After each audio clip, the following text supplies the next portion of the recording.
목사님으로서 말씀을 증거하겠습니다.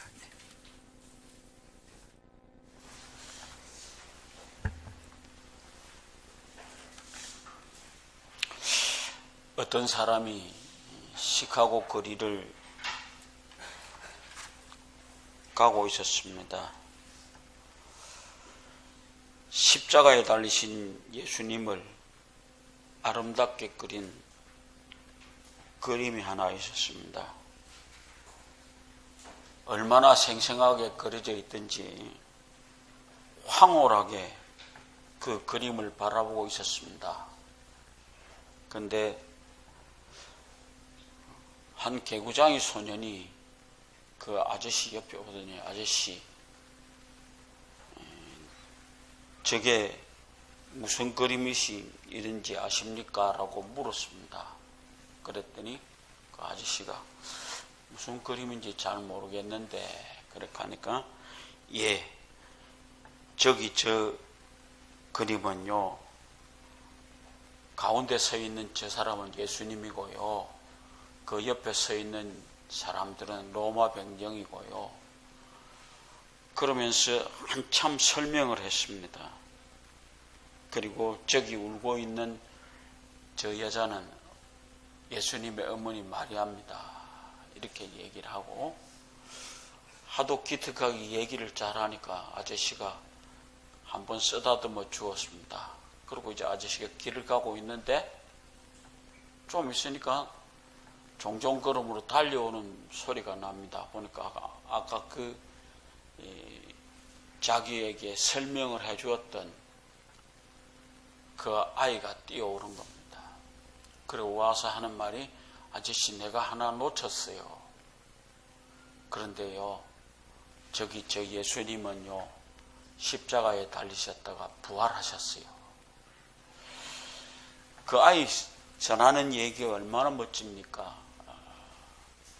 아니, 어쩌면 우리의 삶에서 예수 그리스도의 부활이 없다고 하면은 그 복음은 아무 의미가 없습니다. 고린도전서 15장에서 얘기하고 있다시피 부활이 없으면 우리들의 모든 믿는 것도 헛것이고 우리들이 오랫동안 살았던 모든 것도 헛것이라고 얘기를 했습니다.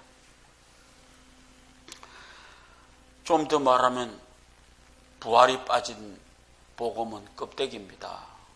흔히 우리가 말해서 복음을 얘기할 때 예수 그리스도의 탄생과 예수 그리스도의 죽음과 예수 그리스도의 부활과 예수 그리스도의 다시 오심이 우리 복음의 핵심입니다.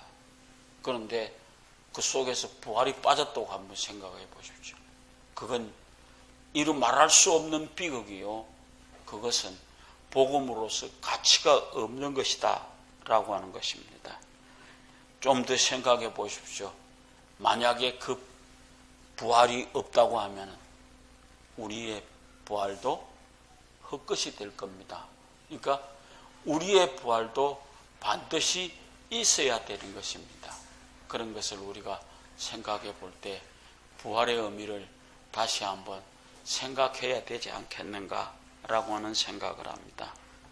오늘 읽은 이 말씀은 예수님께서 부활하셔서 바로 그 두려움에 떨고 있는 제자들, 곧 유대인들이 저기들을 와 잡아갈 것 같은 그런 어려움 속에서 있었는데 문을 잠그고 있었습니다.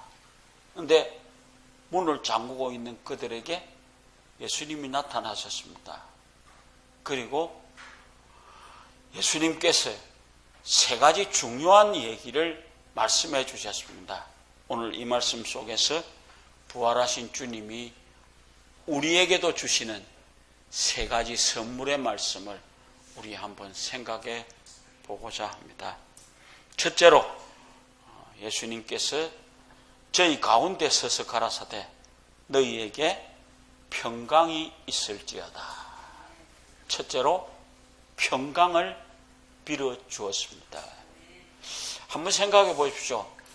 부들부들 떨고 있는 그 제자들에게 필요한 것이 무엇일까요? 바로 평화로운 마음입니다. 그렇게 예수님이 오셔서 그들에게 처음으로 넘겨준 말씀이 야, 평강이 있을지어다. 너희 속에 평강이 있기를 원하노라. 그 다음 다시 21절에 가서 다시 평강을 얘기합니다. 또 너희에게 평강이 있을지어다. 바로 여기 예수님께서는 그들의 필요한 것이 뭐다라고 하는 것을 알고 계셨습니다. 평강입니다. 오늘 우리들이 살아가는 이 세상에서도 가장 필요한 것이 뭘까요? 많은 사람들이 평화라고 하는 얘기를 합니다. 문재인 대통령도 끊임없이 평화를 얘기하고 어제 4.27 공동선언이 있은 지 1년 됐다고 한참 떠들긴 떠들었는데 저 위에 아들은 감히 한 놈도 눈꼴뱅이도 베주지도 않았습니다. 그런데 원하는 것은 평화입니다. 오늘 우리 민족에게 있어야 될 것도 평화입니다. 바로 이 평화가 오늘 우리에게 히브리 인사말로 샬롬이라고 그럽니다. 히브리인들이 제일 먼저 만나서 던져주는 얘기가 평강하냐 이 말이에요. 평화가 있으라 이 말이에요. 그런데 예수님께서도 인간이 누릴 수 있는 하나님 나라에 있는 가장 귀중한 것이 뭘까요?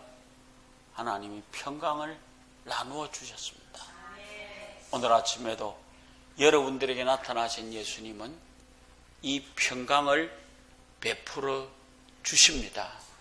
이 평강을 여러분들도 받아 누릴 수 있는 축복이 있기를 원합니다. 이것이 얼마나 귀중한가라고 하는 바로 두려움에 떨고 있는 그들에게 용기가 되고 담력이 되는 것이 무엇인가? 너희 평강이 있어야 되지 않겠는가? 라고 하는 말씀이 얼마나 큰 의미를 주고 있는지 오늘 아침에 여러분들의 삶 속에 이 평강이 넘쳐나기를 원합니다. 예수님이 주신 선물이에요. 부활하신 예수님이 제자들에게 넘겨줬던 얘기가 평강입니다. 그래서 이 세상에 살아가면서 두려움이 없고 여러 가지 어려움이 우리에게 올지라도 그 속에서 평강이 있어질 때에 우리의 삶은 새로워진다라고 하는 것입니다. 그래서 오늘 우리 예수 그리스도를 여러분들의 마음속에 모심으로 인해서 평화가 있기를 원합니다. 두 번째는 예수님께서 22절에 이 말씀을 하시고 저희를 향하사 숨을 내쉬시며 가라사대 무엇을 받아라? 성령을 받아라. 바로 여기 숨을 내쉬시며 넘겨주었던 말씀이 뭐요? 성령을 받아라. 오늘 이 시대를 살아가는 데 있어서 반드시 있어야 될 것이 뭡니까? 성령입니다. 오늘 우리는 오늘 또 우리에게 넘겨주신 예수님의 말씀 성령을 받아라. 이 얘기는 사도행전으로 연결되면서 사도행전 1장에 너희는 예루살렘을 떠나지 말고 내가 너희에게 분부한 모든 것을 받을 때까지 기다리라. 그것이 뭐였죠? 2장에 가서 성령으로 나타나게 됩니다. 오늘 우리도 지금까지 살아가는 삶에서 좀 여러분의 삶에 성령의 힘을 의지하고 살아갈 수 있는 성령을 받으시는 여러분들 되시기를 간곡하게 부탁합니다. 성령 받읍시다. 그래서 오늘 우리가 성령의 힘에 의해서 살아갈 수 있는 엄청난 힘을 얻기를 원합니다. 예수님이 부활하셨습니다. 숨을 쉴 필요가 있습니까? 숨을 쉴 필요가 없습니다. 그런데 숨을 내쉬시며 가라사대 뭐라고요? 성령을 받아라. 오늘 아침에 우리를 향하여 숨을 내쉬시는 예수님의 그 아름다운 음성, 성령을 받읍시다. 그것이 우리들에게 주어지는 예수님의 선물입니다. 뭐요? 두 번째 선물. 이 선물을 받고 살아가야 되는 것이 우리들이라는 것을 깊이 생각해 볼 때에 우리는 그냥 갈 수 있는 것이 아니라고 생각합니다. 오늘 우리는 예수님께서 성천하실 때 분부하셨던 그 얘기를 깊이 받아들이고 성령을 받기 위해서 힘쓰고 애썼던 그 제자들의 얘기를 다시 한번 생각하십시오. 우리도 기도하고 힘쓰고 애쓰므로 성령의 충만한 역사가 여러분에게 있기를 원합니다. 그 다음 마지막으로 23절에 뭐라고 그러죠? 너희가 네 죄든지 사하면 사하여질 것이요 네 죄든지 그대로 두면 그대로 있으리라. 무슨 얘기냐? 예수님께서 부들부들 떨고 있는 그들에게 와서 너희가 죄 사함의 은총을 입어라 라고 하는 얘기죠. 제자들이 마음이 무거운 것이 무엇 때문입니까? 예수님을 잃었기 때문입니다. 예수님을 잃었는데 그들은 사랑하신 예수님이 십자가에 돌아가셨기 때문에 슬퍼하고 있었습니다. 그들은 빌라도와 그 세력들을 두려워하고 골방에 문을 잠그고 부들부들 떨고 있었습니다. 그런데 그들이 마음이 무거웠던 것이 무엇일까요? 그것은 자신들의 부끄러운 죄 때문이었습니다. 자신들의 죄, 뭐요? 예수님이 십자가 위에 못 박히는데 아무것도 하지 못했다라고 하는 그 마음이 엄청나게 컸습니다. 그런데 예수님께서 나타나서 뭐라고 그래? 제사함의 은총이 있어야 되지 않겠는가? 그런데 그건 뭐냐? 너희도 가서 이때까지 너희를 향해서 온갖 어려움을 주었던 그 유대인들과 그들의 죄를 용서해 주어라 라고 하는 얘기입니다. 우리도 21세기를 살아가면서 요즘도 우리는 끊임없이 인간 세계 속에서 서로 미워하고 서로 원수지고 복수심에 불타있는 우리들의 마음속에 예수님이 주신 말씀은 용서하고 살아라.